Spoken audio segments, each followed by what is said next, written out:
Friend, तो आज हम प्रश्नावली देखते हैं वस्तुनिष्ठ प्रश्न। इसमें जो है 4 ऑप्शन दिया रहता है, इसमें से किसी एक ही सही रहता है। पहला क्वेश्चन है, सही उत्तर का संकेताक्षर क, ख, ग या घ में उत्तर लिखना है। पहला क्वेश्चन है, किसी समय अंतराल में विस्थापन का परिमाण उस समय अंतराल में वस्तु द्वारा क्या होता है।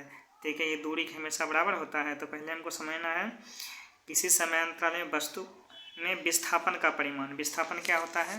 विस्थापन होता है एक निश्चित दिशा में, जैसे कि इस ए बिंदु से कोई वस्तु बी बिंदु का आती है एक निश्चित दिशा में, तो ये इसका यहाँ से यहाँ तक का जो दूरी होता है ये इसका विस्थापन कहलाता है एक निश्चित दिशा में।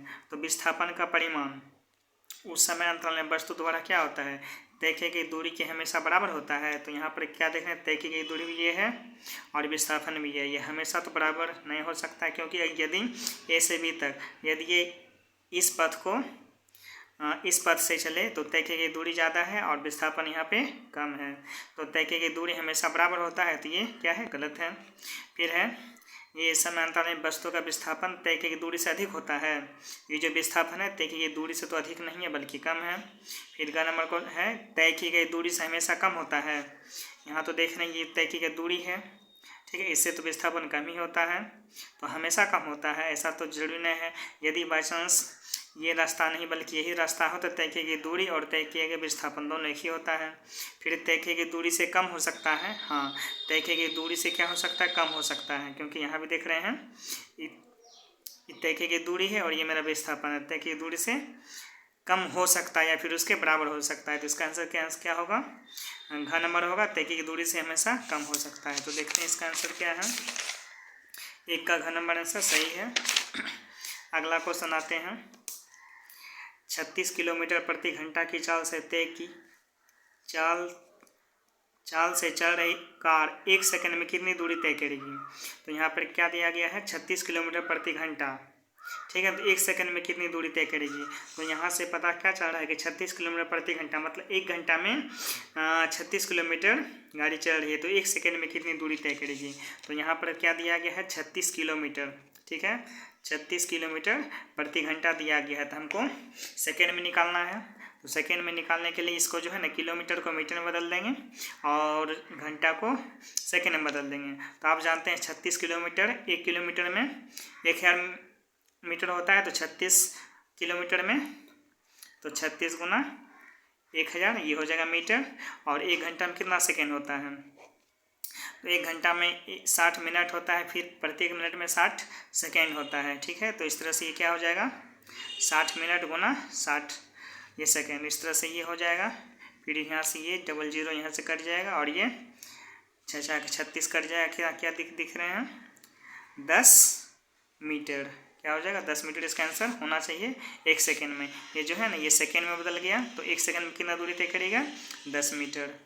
देखते हैं इसका 2 नंबर का, 2 का क्या है, खो नंबर है,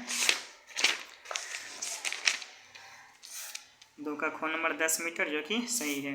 फिर तीसरी क्वेश्चन है, यदि किसी वस्तु द्वारा तय की गई दूरी समय के अनुक्रमानुपाती होती है तो हम कह सकते हैं कि क्या कह सकते हैं।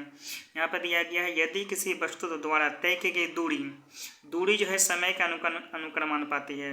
अनुक्रमानुपाती है मतलब उस पर डिपेंड करती है, यानी कि दूरी जैसे जैसे समय बढ़ रहा है वैसे वैसे दूरी भी बढ़ रही है। जैसे यहाँ जो है दूरी, ये जो मेरा एस है, दूरी को ऐसे ज्वाइन करते हैं, देखिए ये दूरी समय का अनुक्रमानुपाती है। तो अनुक्रमानुपाती है टाइम यानी समय, ठीक है ना, यानी कि टाइम जैसे जैसे बढ़ेगा दूरी भी वैसे वैसे बढ़ेगा, इसका अनुक्रमानुपाती है। तो क्या कह सकते हैं, तो इसके लिए यहाँ पर फॉर्मूला है, आप देख सकते हैं, एस बराबर वी टी, ठीक है, एक समान चाल भी से गतिमान वस्तु के लिए जहाँ एस समय टी में तय की गई दूरी है, ठीक है ना। तो यहाँ पर क्या देख रहे हैं, एक फॉर्मूला होता है मेरा एस बराबर वी टी, यानी दूरी बराबर चाल गुना समय होता है। तो यहाँ पर क्या देख रहे हैं, ये जो दूरी है ये समय पर डिपेंड कर रहा है। तो कहने का मतलब क्या है कि इसका मतलब है कि समय, ये जो है दूरी, ये चाल पर डिपेंड कर रही है, मतलब सॉरी ये समय पर डिपेंड कर रही है। चाल इसका मतलब वो स्थिर है, मतलब अचर है, इन्हीं नहीं बदल रहा है। इसलिए जब एस को तोड़ेंगे तो ये अनुक्रमानुपाती के बदले ये भी आ जाएगा, गुना टी हो जाएगा, यानी एस बराबर वी टी होता है। तो कहने का मतलब ये जो ना भी है यहाँ पर ये कांस्टेंट है, ये नहीं बदलता है, यानी दूरी का बदल रहा है। जब टाइम बदल रहा है तो दूरी बदल रहा है, जबकि ये भी क्या है, एक समान है। तो इस तरह से ये क्या देख रहे हैं, तो ये फॉर्मूला कब होता है, एक समान चाल के लिए। तो आगे बढ़ते हैं, यहाँ क्या कहता है, तैकी की दूरी समय को अनुक्रमानुपाती होती है। तो हम क्या कह सकते हैं, वस्तु का वेग शून्य है, तो वस्तु का वेग, तो चूंकि ये तैकी की दूरी है, समय पर अनुक्रमानुपाती है, तो यहाँ पर वस्तु का वेग तो यहाँ पे शून्य नहीं हो सकता। यदि वेग यहाँ पर शून्य कर दें तो शून्य का समय क्या हो जाएगा, ये दूरी भी फिर शून्य हो जाएगा। ठीक है, तो ये मेरा गलत होगा। फिर है वस्तु एक समान चाल से चल रही है, यानी वही बात पर यहाँ पर ये दूरी जो है समय पर डिपेंड कर रहे हैं, तो इसका मतलब चाल क्या है, एक समान है। ठीक है, तो यही इसका आंसर होना चाहिए। फिर तीसरा है वस्तु का त्वरण अचर है। त्वरण अचर है मतलब वेग में परिवर्तन, तो यहाँ तो वेग में परिवर्तन नहीं हो रहा है, चूँकि समय, ये जो दूरी जो है समय पर डिपेंड कर रहा है, तो ये भी मेरा गलत है। फिर वस्तु का वेग एक समान है, वस्तु का वेग एक समान है, वेग एक समान मतलब वही चाल, ठीक ना। तो चाल यही फॉर्मूला यही है कि एस बराबर वी टी, और ये एस बराबर वी टी कब होता है, एक समान चाल के लिए। ठीक है, तब दूरी जो है समय पर डिपेंड करता है। तो यही मेरा आंसर, ये वस्तु के एक समान है। ठीक है, तो इस चूँकि यहाँ पर वेग तो नहीं, वेग में तो एक निश्चित दिशा होता है, लेकिन यहाँ पर देखिए ये दूरी है, यदि विस्थापन होता तो इसका उत्तर ये होना चाहिए, वस्तु का वेग एक समान होना चाहिए। तो इसका आंसर हो जाएगा वस्तु एक समान चाल से चल रही है। ठीक है, तो 3 का ख नंबर आंसर होना चाहिए। तो ठीक है, 3 का ख नंबर सही है आंसर। यदि किसी वस्तु द्वारा तय की गई दूरी समय के अनुक्रमानुपाती हो तो हम क्या कह सकते हैं कि वस्तु एक समान चाल से चल रही है। यदि यही क्वेश्चन रहता कि यहाँ जो है ना विस्थापन समय का अनुक्रमानुपाती होता, तब क्या होता, वस्तु का वेग एक समान है, क्योंकि वेग सदिश है तो विस्थापन भी यहाँ पे सदिश है, इसलिए। फिर अगला क्वेश्चन में आते हैं, 4 नंबर क्वेश्चन है, यदि किसी वस्तु द्वारा तय की गई दूरी समय के वर्ग के अनुक्रमानुपाती हो तो यह कहा जा सकता है कि, तो यहाँ पर क्या देख रहे हैं, दूरी जो है समय के वर्ग के अनुक्रमानुपाती होते हैं। ये जो मेरा जो दूरी जो है ये अनुक्रमानुपाती है समय के वर्ग के समय के वर्ग के अनुक्रमानुपाती है, जो है इस तरह से ये अनुक्रमानुपाती है, ठीक ना, समय के वर्ग के। तो क्या क्या कहा जा सकता है, तो यहाँ पर हम फॉर्मूला देख सकते हैं। ये जो है तय की दूरी जो है ये, इसका मतलब ये कांस्टेंट है, ये सारा कांस्टेंट है, बल्कि ये समय पर डिपेंड कर रहा है। ठीक है, तो ये प्रारंभिक वेग है और ये त्वरण है, तो त्वरण भी तब कांस्टेंट होना चाहिए क्योंकि दूरी समय पर डिपेंड कर रही है। तो इसका मतलब ये सारा मान क्या होना चाहिए, कांस्टेंट होना चाहिए, मतलब एक समान होना चाहिए, यानी कि नहीं बदलना चाहिए इसका मान। ठीक है, तो हम क्या कह सकते हैं, इसमें त्वरण क्या होना चाहिए, एक समान होना चाहिए। देखते हैं, तो कह रहा है कि वस्तु शून्य वेग से चल रही है। आप यहाँ पर देख सकते हैं, इसका यदि हम दूरी जो है समय के अनुक्रमानुपाती होते हैं तो एस का क्या होता है formula, UT plus half A T square. ठीक है, जहाँ ये त्वरण है मेरा, तो एस इस पर डिपेंड कर रहा है, तो मतलब ये कांस्टेंट के बदले ये अनुक्रमानुपाती जब हटाते हैं तो ये मेरा क्या हो जाना चाहिए, कांस्टेंट हो जाना चाहिए, यानी इसका मान बदलना नहीं चाहिए, तभी ये एस टी पर डिपेंड करेगा। ठीक है, तो यहाँ पर क्या कह रहा है, दूरी समय का अनुक्रमानुपाती होता है। तो पहला है वस्तु शून्य वेग से चल रही है, शून्य वेग से चल रही है मतलब शून्य वेग से चल रही है, तो यहाँ पर क्या देना, प्रारंभिक वेग यदि शून्य होती है, स्टार्ट टर्म शून्य हो जाएगा, तो यहाँ पे इसको कांस्टेंट होना चाहिए, शून्य वेग हो जाए तो यहाँ इसको कांस्टेंट होना चाहिए। तो त्वरण कब होता है, जब वेग में परिवर्तन होता है, तो यहाँ शून्य वेग से चल रही है, शून्य वेग का कोई मतलब ही नहीं होता, तो ये टर्म त्वरण भी शून्य हो जाएगा। ठीक है, तो ये पूरी शून्य हो जाएगा, इसका मान ही शून्य हो जाएगा। तो फिर तय की गई दूरी टी के स्क्वायर पर कैसे अनुक्रमानुपाती हो सकती है। ठीक है, तो ये गलत है। फिर है वस्तु अचर चाल से चल रही है, तो चूँकि टी स्क्वायर पर डिपेंड कर रही है, तो अचर चाल से चाल क्या होता है, अदिश राशि, जबकि यहाँ पर त्वरण है तो क्या होता है, सदिश राशि होता है। इसलिए ये भी मेरा गलत है। फिर वस्तु का त्वरण अचर है, हाँ इसको कांस्टेंट होना चाहिए, यानी इसका मान जो है ना नहीं बदलना चाहिए, ठीक है, एक समान त्वरण होना चाहिए, ठीक है। वहीं यहाँ पर है तो ये इसका आंसर सही होना चाहिए, क्योंकि वस्तु का त्वरण अचर है, इसको कांस्टेंट होना चाहिए। फिर घ नंबर है वस्तु का वेग एक समान है। यदि वस्तु का वेग एक समान होगा तो आप त्वरण का फॉर्मूला क्या जानते हैं, अंतिम वेग घटा प्रारंभिक वेग बट्टे टी, ठीक है ना। तो अंतिम वेग, वस्तु का वेग एक समान, वस्तु का यानी प्रारंभिक वेग भी रहेगा, अंतिम वेग भी रहेगा, तो क्या हो जाएगा, तुरंत मेरा क्या हो जाएगा, जीरो हो जाएगा, तुरंत जीरो हो जाएगा। तो जब ये तुरंत जीरो हो जाएगा तो फिर जीरो से इसे मल्टीपल करेंगे तो इसका कोई मान ही नहीं देगा, तो दूरी तो शून्य हो जाएगा। इसका मतलब क्या हो गया, यदि दूरी समय के वर्ग के अनुक्रमानुपाती हो तो क्या कह सकते हैं कि वस्तु का त्वरण अचर है, यानी ये कांस्टेंट होना चाहिए, यानी कि सारा मान ये बना कांस्टेंट हो जाता है। तो इसका आंसर होना चाहिए ग नंबर 4 का ग नंबर, तो 4 का ग देख रहे हैं आप, सही है। आगे आते हैं, 5 नंबर क्वेश्चन है, यदि एक सरल रेखा में 20 मीटर प्रति सेकेंड की चाल से गतिशील किसी वस्तु का त्वरण 4 मीटर प्रति सेकेंड स्क्वायर हो तो 2 सेकेंड के बाद उसकी चाल कितनी हो जाएगी। तो यहाँ पे क्या दिया है, 20 मीटर प्रति सेकेंड चाल से गतिशील किसी त्वरण, यहाँ पर जो है ना ये वेग दिया गया है, 5 नंबर क्वेश्चन, ये भी दिया गया है 20 मीटर पर सेकेंड, ठीक है ना, और ये तुरंत दिया गया है, तुरंत ये दिया गया है मेरा 4 मीटर पर सेकेंड स्क्वायर, ठीक है। तो 2 सेकेंड के बाद यानी टी बराबर 2 सेकेंड, 2 सेकेंड के बाद उसकी चाल क्या होगी, यानी चाल क्या होगी यानी भी क्या होगी। तो कहने का मतलब यहाँ पर ये जो है ये मेरा प्रारंभिक वेग हो जाएगा, ये क्या हो जाएगा मेरा u मेरा हो जाएगा प्रारंभिक वेग। तो आप क्या जानते हैं फॉर्मूला, तो अंतिम वेग v बराबर निकाला, आप फॉर्मूला जानते हैं क्या होता है, आप फॉर्मूला यहाँ से आप देख सकते हैं, इस फॉर्मूला से हम लोग निकाल सकते हैं, ए दिया है टी दिया है, तो v बराबर u प्लस ए टी से ये हम लोग निकाल सकते हैं, v बराबर u प्लस ए टी से इसका मान हम निकाल सकते हैं। तो फॉर्मूला क्या होता है, v बराबर u प्लस ए टी, ठीक है। तो अंतिम वेग ही निकालना है, प्रारंभिक वेग 20 दिया है, प्लस तुरंत दिया है 4 और समय दिया है 2 सेकेंड, तो ये हो जाएगा 28 मीटर प्रति सेकेंड, ये इसका अंतिम वेग हो जाएगा, ठीक है। तो यहाँ पर देख लेते हैं 28 मीटर प्रति सेकेंड, 5 का घ होना चाहिए आंसर, 5 का घ नंबर जो कि सही है। आगे आते हैं, आगे 6 नंबर क्वेश्चन क्या है, किसी कार की चाल 10 सेकेंड में, 6 नंबर क्वेश्चन क्या है, किसी की कार की चाल 10 सेकेंड माने टी, समय दिया गया है 10 सेकेंड, ठीक है, 20 किलोमीटर प्रति घंटा से 50 किलोमीटर प्रति घंटा हो जाती है, मतलब ये प्रारंभिक वेग से अंतिम वेग यहाँ पहुँच जाती है, यानी ये प्रारंभिक वेग क्या दिया गया है 20 किलोमीटर प्रति घंटा और अंतिम वेग भी दिया गया है 50 किलोमीटर प्रति घंटा हो जाती है। तो उस कार्य का त्वरण क्या है, तो त्वरण हमको ए निकालना है, ए बराबर व्हाट, आप क्या फॉर्मूला जानते हैं, त्वरण बराबर क्या होता है v माइनस यू बटे टी, तो v मेरा कितना है 50 माइनस यू मेरा क्या है 20 बटे समय कितना है 10 सेकेंड, तो इस तरह से मेरा निकलता है, इसको कर देंगे तो ये मेरा हो जाएगा 30 बटे 10, ये निकल जाएगा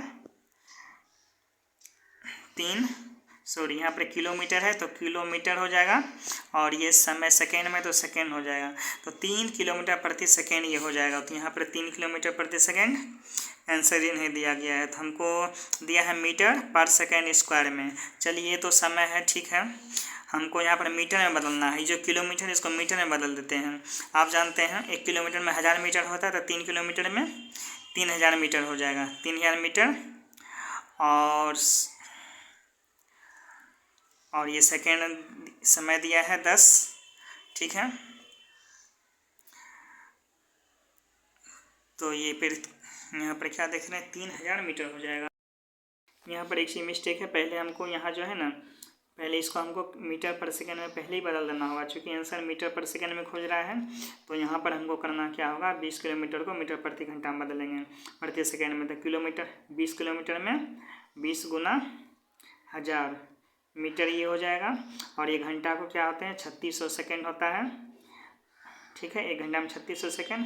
इस तरह से ये 00 ये कट जाएगा तो यहाँ फिर कितना हो जाएगा, ये हो जाएगा 200 बटा 36, ये हो जाएगा मीटर पर सेकेंड। ठीक है, उसी तरह से ये इसको करना होगा 50,000 मीटर और ये 3600 सेकेंड। ये 00 कट जाएगा, यहाँ हो जाएगा 500 बटे 36। अब हमको इसको हल करना होगा तो यहाँ से मेरा तुरंत निकल जाएगा अंतिम वेग घटा प्रारंभिक वेग, यानी यहाँ भी 36 है। ठीक है, तो ये मैन बटे मेरा टी मेरा 10 सेकेंड है और भीम कितना है, ये दोनों का लघुत्तम ये निकालना होगा। भीम का जोड़ इतना घटा इतना, तो ये तो बटे 36 ही रहेगा। ये 500 में 200 मेरा घट जाएगा, कितना बचेगा 300। ठीक है, तो ये मैन बटे 10 है, ये हो जाएगा मेरा, यहाँ पर यदि 1 कर दें तो ये क्या हो जाएगा मेरा, ये पलट जाएगा 300 बटे 36 गुना ये 10 ऊपर चल जाएगा, सॉरी ये 1 ऊपर चल जाएगा और ये 10 नीचे आ जाएगा। ठीक है, इतना में भागा दे हैं इतना से, तो भाग को जब बदलते हैं गुना में तो ये पलट जाता है। तो ये हो जाएगा मेरा, ये यहाँ से कट जाएगा तो कितना हो जाएगा 30 बटे 36। अब इसको हमको भाग देना होगा, वही मेरा आंसर होगा। जब 36 और 30 में भाग देते हैं कितना होगा, अब यहाँ से हल्का हमको भाग देना होगा 36 से, ये 8 से भाग देते हैं, ये उतरता है 2, यहाँ 1 और 1 कट गया, यहाँ फिर 0 उतरेगा। तो फिर यहाँ पर हम 3 बार में खिला सकते हैं, 3 छक 18, 3 तिया 9 1 10। तो इस तरह से ये हो जाएगा हमारा 0.83। तो ये मेरा आंसर है 0.83 मीटर पर सेकेंड स्क्वायर। तो उनका मात्रा क्या होता है, मीटर पर सेकेंड स्क्वायर। तो 6 का आंसर घ नंबर होगा। 6 का आंसर आप घ नंबर देख रहे हैं। फिर अब 7 नंबर क्वेश्चन है, यदि दो राशियाँ का परस्पर ग्राफ एक सरल रेखा हो तो दोनों राशियाँ क्या हो सकती है। जैसे यहीं पर आप देख रहे हैं कि एक ग्राफ दिया गया है, दो राशि है, चाहे कैसी भी राशि हो, तो इसका जो ग्राफ है एक सरल रेखा है। जैसे देख रही है समय है, ये दूरी है, तो वो क्या देख रहे हैं, समय और दूरी, ये भी एक सरल रेखा है। तो क्या देख रहे हैं, जैसे जैसे समय बढ़ रहा है वैसे वैसे दूरी भी बढ़ रहा है। समय पहुंचा 2 सेकेंड तो दूरी बदला 16 सेकेंड, समय हुआ 4 सेकेंड तो दूरी हुआ 32 मीटर। तो ये क्या देख रहे हैं, एक सरल रेखा है। तो ऐसा स्थिति में हम लोग क्या कर सकते हैं, तो दो राशियों का परस्पर ग्राफ एक सरल रेखा हो तो दोनों राशियाँ क्या हो सकती, अचल होती है। मान अचल मतलब होता है नहीं बदलने वाला मान, लेकिन यहाँ तो मान बदल रहा है। ठीक है, बराबर होती है, अन्य दोनों राशि बराबर होती है, बराबर तो नहीं होती है, क्योंकि ये 2 सेकेंड हुआ तो वो 16 मीटर हुआ, दोनों राशि तो ये बराबर नहीं होगा। फिर अनुक्रमानुपाती होती है। तो अनुक्रमानुपाती होता है मतलब आगे यदि एक चीज़ को बदलने से दूसरा चीज़ भी उसी अनुपात में बदले तो ही होता है अनुक्रमानुपाती। तो इस तरह से ही होना चाहिए। जैसे यहाँ देख रहे हैं, प्रत्येक सेकेंड 1 सेकेंड में 8 मीटर चला, फिर 1 सेकेंड माने दूसरा सेकेंड में 8 दूनी 16 मीटर चला, फिर तीसरा सेकेंड में 8 24 मीटर चला, फिर चौथा सेकेंड माने प्रत्येक सेकेंड में 8 मीटर ये चल रहा है। तो यानी कि ये अनुक्रमानुपाती होती है। यदि दो राशियाँ का परस्पर ग्राफ एक सरल रेखा हो तो दोनों राशियाँ क्या होती है, आपस में अनुक्रमानुपाती होती है। ठीक है, अच्छा व्युत्क्रमानुपाती होते हैं मतलब एक के बढ़ने से दूसरा घटे। ठीक है, तो एक के बढ़ने से यदि दूसरा घटे तो वो फिर तो एक सरल रेखा नहीं होगा, एक्चुअली में सरल रेखा होगा लेकिन वो उल्टी डायरेक्शन में होगा। यानी समय इधर बढ़े तो दूरी जो है ना माइनस में जाए, दूरी क्या होना चाहिए, माइनस में बढ़े। तो ऐसा कोई होगा तो कुछ ऐसा होगा, लेकिन हम लोग यहाँ पर उतना नहीं देखना है, हमको यही बस याद रखना है कि दो राशियों का परस्पर ग्राफ एक सरल रेखा हो तो दोनों राशियाँ क्या होगा, अनुक्रमानुपाती होता है। तो 7 का गो नंबर सही है आंसर, 7 नंबर का गो नंबर सही है। 8 नंबर क्वेश्चन है, दिए गए दूरी समय ग्राफ चित्र 2.30 में चाल का मान क्या है। यहाँ पर दिया गया है चाल का कितना मान है। तो हम चाल क्या होता है, दूरी बटे समय को ही चाल कहते हैं। तो दूरी 8 बटे समय 1, तो 8 मीटर प्रति सेकेंड हो गया। 16 मिनट में दूरी 16, तो सेकेंड है 2, तो यहाँ भी मेरा भागा देंगे तो 8 आ जाएगा। तो यहाँ पर 8 मीटर प्रति सेकेंड होगा। ठीक है, तो 8 का ग नंबर, 8 का गो नंबर जो कि ये सही है। फिर यहाँ पर 9 नंबर क्वेश्चन दिया गया है, उपर्युक्त वेग समय ग्राफ। उपर्युक्त मतलब ऊपर दिया गया, वेग समय ग्राफ है ये। ठीक है, 2.31 में दिया गया है। वस्तु का त्वरण क्या है? बस इतना से वस्तु का त्वरण है, इसमें से क्या त्वरण है निकालने के लिए हमको क्या करना होगा? वेग में परिवर्तन हमको निकालना होगा, वेग में परिवर्तन। तो चलिए इसका प्रारंभिक वेग कितना है? प्रारंभिक वेग पहले लेते हैं ना, पहले अंतिम वेग लेते हैं। अंतिम वेग घटा प्रारंभिक वेग। अंतिम वेग क्या है? तो अंतिम वेग यहाँ पर यहाँ है। ठीक है ना, जब समय था 5 सेकेंड, तो अंतिम वेग कितना है? अंतिम वेग है यहाँ पे 25 मीटर पर सेकेंड। ठीक है, और प्रारंभिक वेग कितना है? 10 मीटर प्रति सेकेंड। तो त्वरण क्या होता है? त्वरण का फॉर्मूला जानते हैं, त्वरण बराबर अंतिम वेग घटा प्रारंभिक वेग बटे समय। तो अंतिम वेग क्या है? अंतिम वेग में यहाँ 25 मीटर प्रति सेकेंड, तो 25 मीटर घटा प्रारंभिक वेग क्या है? प्रारंभिक वेग यहाँ 10 है, 10 बटे समय। टोटल समय कहाँ से कहाँ लेना है?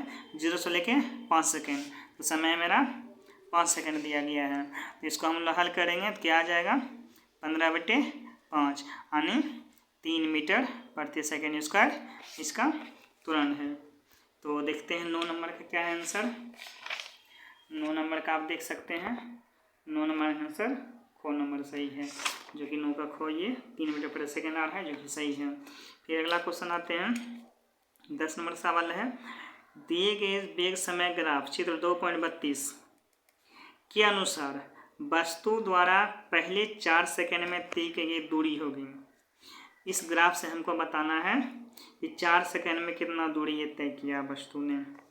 तो यहाँ पर देख रहे हैं ये वेग समय ग्राफ है, वेग है, जैसा कि आप देख रहे हैं 2 सेकेंड जब बीता तो वस्तु का वेग कितना था? 20 मीटर प्रति सेकेंड। हमको निकालना है 4 सेकेंड में तय की गई दूरी। यदि हमको 2 सेकेंड में कहता तय की गई दूरी क्या है, तो 2 सेकेंड जब बीता तो उसका वेग कितना है? 20 मीटर प्रति सेकेंड। तो 20 मीटर प्रति सेकेंड, तो इससे पता चलता है कि 2 सेकेंड में 20 मीटर प्रति सेकेंड, तो 1 सेकेंड में कितना होगा? 10 मीटर प्रति सेकेंड। ठीक है, यानी कि 10 मीटर चला होगा। फिर यहाँ से फिर 2 से 4 सेकेंड के बीच देखना है, तो 2 से पहले हमको 2 सेकेंड के बीच ही जो है ना दूरी निकाल लेना होगा। ठीक है, तो 2 सेकेंड के बीच दूरी निकाल लेना होगा। तो यहाँ से हम लोग कैसे निकालेंगे? तो चलिए यहाँ देखते हैं, यहाँ पर टाइम लेते हैं 2 सेकेंड। टाइम मेरा 2 सेकेंड है, तो वेग अंतिम वेग क्या है? अंतिम वेग है मेरा, अंतिम यहाँ पर वेग हो जाता है अपना 20 मीटर प्रति सेकेंड। ठीक है, तो देखिए दूरी s निकालना है, s1 पहला दूरी निकालना है। तो आप फॉर्मूला क्या होता है? s बराबर vt होता है, यानी पहला वेग गुना पहला समय। ठीक है, तो ये होगा 20 मीटर गुना समय कितना है? 2 सेकेंड। इस तरह से ये हो जाएगा 20 दूनी 40 मीटर। कहने का मतलब ये 2 सेकेंड में कितना चल गया? 40 मीटर की दूरी चल गया। फिर अगला 2 सेकेंड फिर लेना है, चूँकि 4 सेकेंड में तक एक दूरी निकालना है, तो फिर यहाँ से यहाँ तक वो लेना है। तो यहाँ पर हम लोग क्या देख रहे हैं? जब 2 मीटर पर था तो इसका चाल 20 मीटर प्रति सेकेंड से था। फिर प्रारंभिक वेग मेरा 20 मीटर है और अंतिम वेग 4 सेकेंड भी बीता, तो इसका अंतिम वेग भी मेरा प्रारंभिक वेग के समान ही है। तो यहाँ पर त्वरण मेरा 0 है। ठीक है, तो यहाँ पर तय की दूरी क्या है? तो यहाँ भी देख रहे हैं कि वही 2 सेकेंड में जितना दूरी तय किया उतना ही है। तो इस तरह से दूसरा दूरी भी निकालेंगे, तो यहाँ भी 20 मीटर होगा। समय कितना मेरा 2 सेकेंड है, तो यही मेरा 40 मीटर होगा। तो s2 भी मेरा क्या हो जाएगा? 40 मीटर। इसलिए 4 सेकेंड में तय की दूरी क्या हो जाएगा? टोटल दूरी s1 प्लस s2। तो ये मेरा 40 मीटर प्लस 40 मीटर, यानी कि 80 मीटर होना चाहिए। अब देखते हैं, लगता है मिस्टेक है, 80 मीटर तो यहाँ पर कहीं नहीं दिया हुआ है, इसका मतलब ये गलत है। तो इसको कैसे सॉल्व किया जाए? फ्रेंड यहाँ पर कुछ मिस्टेक हो रहा है, हमको 4 सेकेंड में तक ये दूरी निकालना है। तो इसके लिए हमको यहाँ देख रहे हैं ग्राफ यहाँ तक गया है, फिर ये कांस्टेंट रहा है। हमको पहले 2 सेकेंड में जो है ना इसका तुरंत निकालते हैं, ठीक है। तुरंत निकालने के बाद उसके बाद हमको दूरी निकालना पड़ेगा। तो यहाँ पर देख रहे हैं हमको क्या करना होगा। चलिए यहाँ पे हम लोग क्या देख रहे हैं, प्रारंभिक वेग। प्रारंभिक मेरा 0 मीटर प्रति सेकेंड है और अंतिम वेग 2 सेकेंड में, जब टी बराबर मेरा 2 सेकेंड हो तो अंतिम वेग मेरा क्या है 0 मीटर पर सेकेंड, और अंतिम प्रारंभिक 0 मीटर पर सेकेंड और अंतिम वेग मेरा क्या है 20 मीटर प्रति सेकेंड है। तो यहाँ से हम लोग तुरंत निकाल सकते हैं। तुरंत क्या हो जाएगा, तुरंत हो जाएगा वेग में परिवर्तन बटे समय। वेग में परिवर्तन यानी 20 माइनस 0 बटे टी मैंने 2 सेकेंड, यानी कि ये मेरा 10 मीटर प्रति सेकेंड स्क्वायर ये मेरा तुरंत निकल गया, ठीक है। ये मेरा यहाँ पर तुरंत निकल रहा है। तो जब तुरंत निकल गया तो हमको जो है ना ये 2 सेकेंड में तय की दूरी निकालना है। तो 2 सेकेंड में तय की दूरी की, पहला दूरी निकलता है S1 बराबर क्या होता है formula, UT plus half A T square, UT plus half A T square. तो यू प्रारंभिक वेग 0 हो जाएगा, समय तो 2 सेकेंड है, ये मेरे टर्म 0 हो जाएगा। हाफ तुरंत कितना है 10 मीटर, समय कितना है 2 सेकेंड का स्क्वायर, ये टर्म तो मेरा 0 हो जाएगा। S1 बराबर ये हो जाएगा, S1 बराबर ये टर्म 0 हो जाएगा, ये जगह हाफ, यहाँ से काट सकते हैं 2 पंचे गुना 2 दूनी 4, यानी हो जाएगा 5 20 मीटर। ये क्या हो जाएगा, पहला दूरी निकल गया 20 मीटर। अब यहाँ तब तो हमने जान लिया। अब यहाँ पर देखते हैं इस 2 सेकेंड से 4 सेकेंड के बीच, यानी इस 2 सेकेंड का अंतराल में हमको निकालना है तुरंत। तो यहाँ पहला तुरंत हो गया। अब दूसरा तुरंत निकालने के लिए क्या होगा, अंतिम वेग। अंतिम वेग क्या है यहाँ पर, अंतिम वेग भी मेरा 20 मीटर प्रति सेकेंड है, ठीक है, 20 मीटर प्रति सेकेंड। और प्रारंभिक वेग भी क्या है मेरा 20 मीटर प्रति सेकेंड। और समय कितना दिया गया है, समय दिया है, समय तो मेरा ये 2 ही सेकेंड है, तो ये मेरा तुरंत निकलेगा 0, यानी इस कंडीशन में तुरंत निकले में 0। तो हमको निकाल लेना है S2, यानी ये 2 सेकेंड के बीच देखिए ये दूरी क्या होता है UT plus half A2 T square. ये तो दूसरा तुरंत ले रहे हैं, तो ये मेरा टर्म प्रारंभिक वेग तो यहाँ पर 0 है, ये टर्म 0 हो जाएगा हाफ। और यहाँ पर तुरंत क्या है, वेग में परिवर्तन तो मेरा 0 दे दिया है, ये टर्म भी 0 हो जाएगा, ये टर्म भी 0 निकल गया। तो इसका मतलब ये 20 मीटर तो आंसर में भी नहीं दिया है। फ्रेंड यहाँ पर एक मिस्टेक हो रहा है, यहाँ पर दूसरा तुरंत हमको नहीं लेना है, ठीक है ना। तो हमको ये 2 से 4 सेकेंड में एक समान वेग है, ठीक है ना, एक समान वेग है यहाँ पर दिया गया है, ठीक है ना। चूँकि इसका वेग में परिवर्तन शून्य है, यानी एक समान वेग है, तो डायरेक्ट मेरा S2 हो जाएगा, फॉर्मूला मेरा V2 गुना टी, ठीक है। तो ये क्या है, वेग कितना है 20 मीटर प्रति सेकेंड, अब गुना समय दिया है टी, ये कितना हो जाएगा इनमें मेरा 40 मीटर, ठीक है। तो इस तरह से टोटल दूरी क्या हो जाएगा S1 प्लस S2, यानी कि ये S1 कितना निकला है मेरा, S1 निकला है मेरा 20 मीटर प्लस S2 कितना निकला 40 मीटर, इस तरह में निकल जाएगा 60 मीटर, ठीक है। तो इस तरह से 4 सेकंड में थे दूरी कितना हो जाएगा 60 मीटर हो जाएगा। 10 का घो नंबर देख रहे हैं आंसर, 10 का घो में 60 मीटर हो जाएगा। फिर आगे बढ़ते हैं, यहाँ पर कह रहा है 11 नंबर क्वेश्चन है, एक समान वृत्तीय गति में, यानी वृत्तीय गति हो रहा है सर्कुलर मोशन, एक समान में क्या होता है, तो चाल और वेग दोनों चल रहते हैं। तो आप लोग एक समान वृत्तीय गति मतलब ये जो है इस तरह से वृत्तीय गति कोई वस्तु कर रही है, गति वृत्तीय गति कर रही है, तो चाल और वेग दोनों अचल रहते हैं, मतलब चाल और वेग दोनों का मान नहीं बदलते हैं। तो यहाँ पे क्या देखते हैं, चाल तो हो सकता नहीं बदले, लेकिन वेग में दिशा भी होता है, तो दिशा बदलने से वेग बदल जाता है, तो ये मेरा गलत हो गया। तो यहाँ पर हम लोग क्या देखते हैं, एक समान वृत्तीय गति, यानी उसका जो वृत्तीय गति है एक समान है, ठीक है ना। तो क्या होगा, चाल और वेग दोनों अचल रहते हैं, यानी चाल और वेग दोनों चल रहते हैं, मतलब बदलते रहते हैं। तो यहाँ पर चाल तो बदल भी सकता है और वेग तो निश्चित रूप से बदलता है, वेग तो निश्चित रूप से बदलता है। यदि चाल बदल जाता है तो एक समान वृत्तीय गति नहीं होगी। एक समान वृत्तीय गति कहने का मतलब क्या है, वो एक समान चाल से चले। तो ये दोनों चल रहते हैं, ये तो गलत है। ये वेग चल हो सकते हैं, क्योंकि ये वेग तो बदलते रहता है। फिर ग नंबर है चाल चर और वेग अचर रहते हैं। चाल चर मतलब चाल एक समान रहता है, ठीक है नहीं, चाल चर मतलब चाल बदलते रहता है और वेग अचर यानी वेग नहीं बदलता है, तो ये तो निश्चित रूप से गलत है, वेग तो बदलते रहता है। यहाँ पर चाल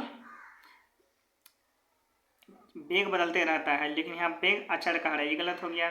फिर क्या है, घ नंबर, चाल एक समान बढ़ती गति में, चाल अचर यानी चाल कांस्टेंट हो और वेग चर रहते हैं यानी वेग बदलते रहते हैं, जो कि यही आंसर सही है। एक समान बढ़ती गति में क्या होता है, चाल अचर हो मतलब चाल एक समान हो और वेग चर रहते हैं, मतलब वेग चूँकि दिशा बदलने से वेग बदल रहा है, इसलिए 11 के नंबर क्या हो जाएगा, 11 पे घ नंबर सही हो जाएगा आंसर।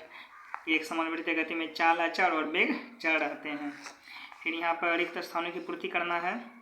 विस्थापन की दर को क्या कहते हैं, तो विस्थापन की दर को हम लोग क्या कहते हैं, वेग कहते हैं। विस्थापन की दर का मतलब विस्थापन बटे समय, वो वेग होता है।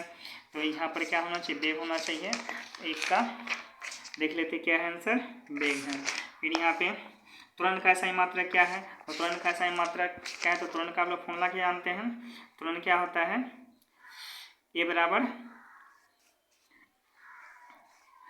v माइनस यू बटे टी। आप ये भी फॉर्मूला जानते हैं, ए बराबर क्या होता है, v माइनस यू बटे टी, यानी कि वेग में परिवर्तन, ठीक है ना, वेग में परिवर्तन की दर को त्वरण कहते हैं, ठीक है ना। तो यहाँ पर वेग में परिवर्तन, वेग माने मीटर को मापते हैं, त्वरण, ठीक है, तो यहाँ हो जाएगा मीटर पर सेकेंड स्क्वायर, ठीक है, क्योंकि यहाँ से ही निकल जाएगा, इसका आंसर हो जाएगा मीटर पर सेकेंड स्क्वायर। वही लिखा गया मीटर पर सेकेंड स्क्वायर, ये फॉर्मूला होता है।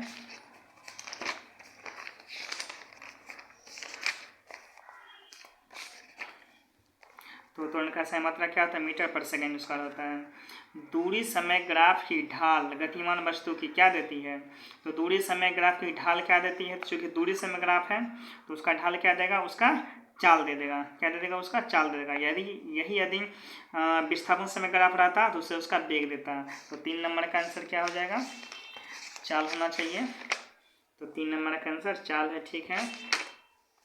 4 नंबर क्वेश्चन है, एक समान चाल से गतिमान वस्तु के लिए चाल समय ग्राफ समय एक्स के डैश एक सरलरेखा होती है। तो वो क्या होती है, एक समान चाल से गतिमान वस्तु के लिए चाल समय ग्राफ जो है समय एक्स के क्या होती है, एक समांतर सरलरेखा होती है। हाँ, चूंकि एक समान है, एक समान चाल से गतिशील है, चाल समय ग्राफ समय एक्सिस क्या होता है, जैसे कि यहीं पर आप देख रहे हैं दूरी समय ग्राफ है ये यदि मान लिया जाए ये चाल समय ग्राफ हो, वेग समय ग्राफ है, जैसे मान लीजिए यही वेग समय ग्राफ है, ठीक है। तो यहाँ पर क्या आ रहा है कि वेग समय ग्राफ एक समान चाल से गतिमान वस्तु के लिए चाल समय ग्राफ, चलिए यही ठीक है, चाल समय ग्राफ मान लीजिए इसी चाल समय ग्राफ है, तो समय एक्स के साथ एक साइड रखा होता है, चूँकि वस्तु के लिए चाल समय ग्राफ एक समान चाल से, मान लिया जाए कि ये वेग है, ठीक है, ये वेग है, यही चाल है, ठीक है, तो चाल समय ग्राफ है ये, तो वो चाल जो होना चाहिए क्या होना चाहिए, एक समान चाल से, मतलब चाल एक ही समान है, यानी कि चाल 15 मीटर प्रति सेकेंड हो तो उतना ही रहे, तो 15 मीटर प्रति सेकेंड समय बीत रहा है तो चाल 15 मीटर प्रति सेकेंड, 4 सेकेंड बीता तो 15 मीटर प्रति सेकेंड, 5 सेकेंड बीता 15 मीटर प्रति सेकेंड, तो इस तरह से इसका रेखा इस तरह से होगा। तो ये क्या देख रहे हैं, ये समय से क्या हो जाता है, समांतर हो जाता है। तो यहाँ पर क्या होना चाहिए, चाल समय ग्राफ समय से क्या होना चाहिए, एक समांतर एक सरल रेखा होती है। तो 4 नंबर का आंसर क्या हो जाएगा, समांतर। फिर 5 नंबर का है, वेग समय ग्राफ के नीचे का डैश वस्तु का विस्थापन देता है। वेग समय ग्राफ के नीचे का क्या क्षेत्रफल वस्तु का विस्थापन देता है, जैसा कि यहाँ आप देखे थे नीचे का ग्राफ जो है उसका क्षेत्रफल देता है, ये वेग समय ग्राफ का ये क्या देता है, उसका क्षेत्रफल देता है, ठीक है ना।